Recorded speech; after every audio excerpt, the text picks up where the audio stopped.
"Where'd you get that rifle?" the sergeant barked, laughing at the sight of the woman crouched on the firing line. She had been issued an M24, wasn't on the sniper roster, and wasn't even qualified. Her job was paperwork, counting rounds, logging gear, and pushing forms through channels where they'd vanish. To most, she was background noise, a supply clerk who blended into the walls of the base. But when the teasing started, she didn't flinch. She checked the bolt, adjusted the glass, and settled behind the weapon as though she'd done it 1,000 times. The colonel entering the range froze mid-step. Recognition flickered across his face. He'd seen her with that rifle before. The range itself pulsed with sound, rifles cracking like thunder, corrections shouted over the noise, laughter echoing from shooters who came to prove their worth.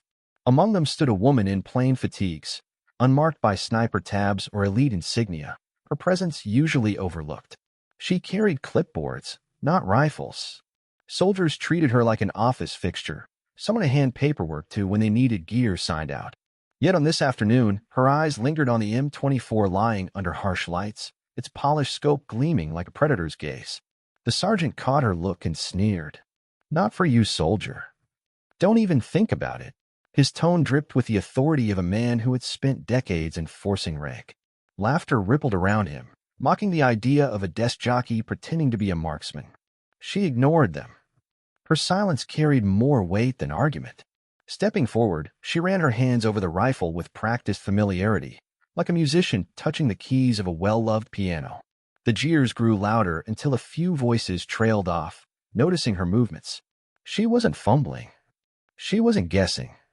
She moved with the certainty of someone who had long ago memorized every part. The bolt slid smooth. The trigger was tested with care. The bipod adjusted with a minute precision of habit. Confidence radiated in her stillness. It wasn't bravado. It was memory, locked tight behind years of silence and files no one in that room had clearance to read. To them, she was a tech.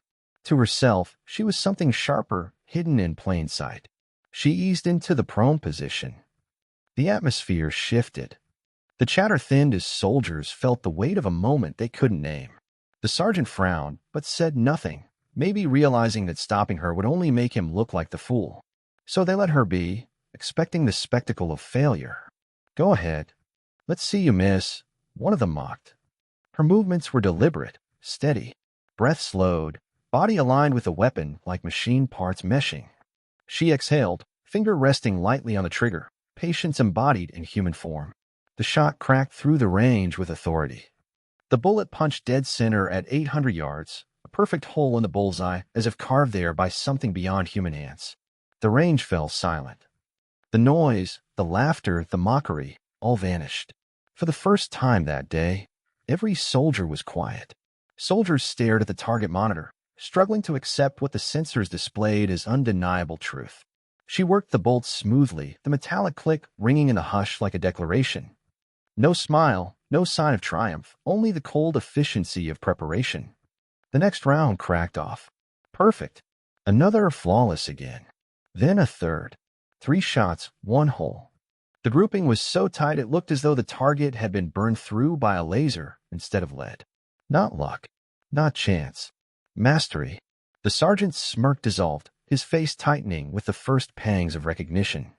Around him, soldiers traded uneasy glances. Their jokes had evaporated, replaced by the creeping realization that they were watching something far beyond skill. That was when the heavy tread of boots cut across the range. Colonel Matthews entered with his usual authority, the kind of man whose presence silenced a room on instinct alone. But halfway down the line, his step faltered. His weathered face drained of color. He knew that stance, that calm, that lethal precision. "Where did you get that rifle?" His words weren't barked as an order, but carried the gravity of recognition. He wasn't seeing a support tech behind the scope. He was seeing a ghost. Memories surged from years past, an operation buried under redactions, a sniper credited with shots that should have been impossible. Entire squads saved by a figure who had vanished back into the shadows, their name erased from every file. Watching her now, the colonel knew beyond doubt. The ghost was real, and she had chosen this moment to step back into the light. Excellence doesn't ask for permission. It simply reveals itself. The base buzzed within hours. Whispers cut through the barracks and mess halls like wildfire. Who was she? How does someone in logistics shoot like that? Did you see the colonel's face? Her records were pulled, combed through. Nothing but clerical work, supply chain logs, admin notes, the paperwork of an invisible life. No mention of rifles, missions, or combat. Just the image of a desk-bound nonentity. But the scoring system had preserved the truth in cold, digital accuracy. And the colonel carried what no file could hold: memories. A mission in a country that never appeared on maps, where his unit had been cornered, trapped with no way out. Then came salvation from impossible range, bullets that bent the limits of physics, each one finding its mark with surgical certainty.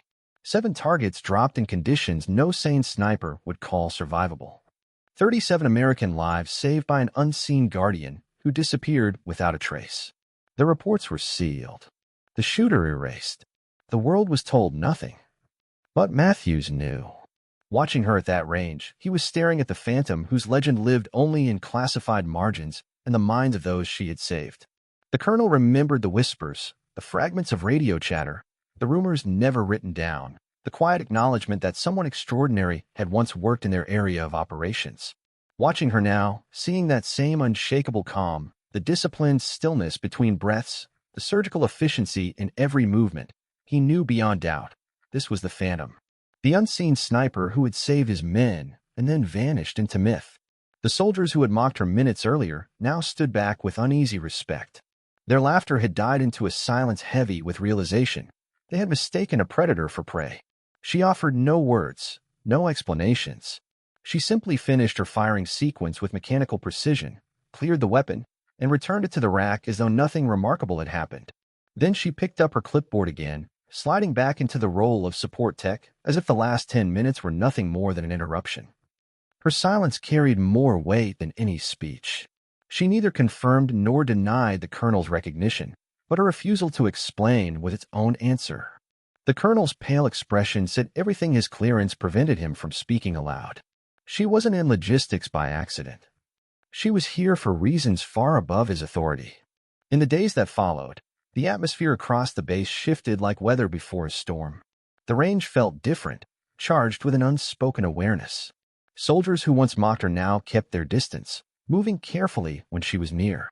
A few braver souls tried to probe with questions, driven by curiosity. Most stayed silent, recognizing instinctively that some truths were dangerous to know. The colonel never addressed what he had seen. He didn't need to. His reaction alone had been enough. When a full-bird colonel showed both fear and respect toward a logistics clerk, only a fool ignored the implications. The rumors spread faster than orders. Stories of a woman with an M24 who had made the colonel go white. Some whispered she was tied to black operations. Others spoke of experimental programs buried so deep they didn't officially exist. No one had proof, but the effect was undeniable. She had gone from invisible to untouchable. Without asking for recognition, without seeking reward, she had rewritten the social order of the installation. Salutes grew sharper. Conversations hushed when she passed. The casual jokes about support staff disappeared entirely. Soldiers began to see her not as a clerk, but as a living reminder that the uniform doesn't always reveal the truth of the person wearing it. Even the rifle itself seemed changed. The M24 she had used carried a presence in others' hands, as though marked by her touch.